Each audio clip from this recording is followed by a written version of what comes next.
Mais de 22 milhões de brasileiros apostaram nas bets no período de um mês. O número equivale a 13% da população acima de 16 anos. Homens de até 39 anos com ensino médio completo são maioria dos usuários de aplicativos de apostas no país. Os dados são do mês de junho do Instituto Data Senado. Esse ano foi feito um levantamento nacional em relação a drogas, álcool, e aí se incluiu, né, os jogos online ou não. Mas assim, baseado nas informações que vem se tendo, por exemplo, em relação a gastos, a número de pessoas que acessam, né, hoje, né, principalmente os jogos online, né, tem havido um aumento, né, expressivo aí nas pessoas, né, jogando e, consequentemente, né, isso leva a ter mais pessoas com problemas com jogos, né. Ao contrário de outros vícios, o jogador não precisa sair de casa. O acesso é instantâneo e isso contribui para o desenvolvimento do vício. Hoje, né, uma das grandes problemáticas é o acesso fácil aos jogos, né? Desde 2018, principalmente, né, que houve, né, uma liberação maior, né, dessas apostas online, essas bets, né? Então hoje é muito fácil, né? Num simples clique ali tu já aciona uma casa de aposta, né? Estimado que mais ou menos deve ter quase que 2.000 sites de aposta no Brasil hoje, online, né? Então às vezes a pessoa até pode acessar mais de um ao mesmo tempo e tá jogando com mais de um, né? Isso, por exemplo, se eu fizer em horário de trabalho, né? Numa dessas, daqui a pouquinho eu perco, né? Corro o risco de perder o trabalho, né? Porque eu... Imagina a mesma lógica, por exemplo, se a pessoa, né, saísse para beber ou fosse beber escondido, né, durante o trabalho, né?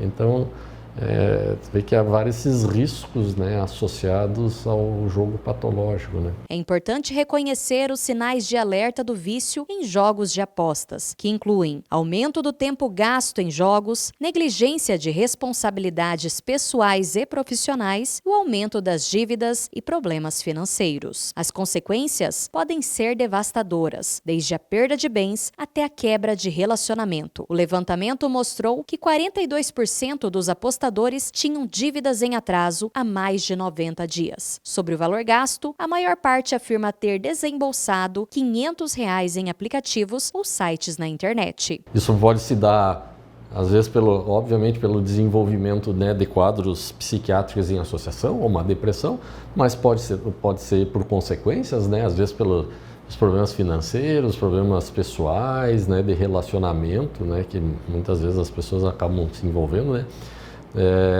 Não é raro, né, no caso do jogo patológico, às vezes a pessoa mentir, né, para os familiares, né, às vezes por que está jogando, às vezes, né, por uma questão de vergonha ou, né, com temor. Então, assim, né, as consequências podem ser tanto na área, às vezes, da saúde propriamente dita, inclusive o risco, né, de suicídio, ou pode ser nessas outras áreas, né, principalmente a parte financeira e de relações, né. E o tratamento multidisciplinar é a melhor forma de lidar com a dependência em jogos. A partir de 2013, a Associação Norte-Americana de Psiquiatria passou a considerar o jogo patológico como uma dependência comportamental.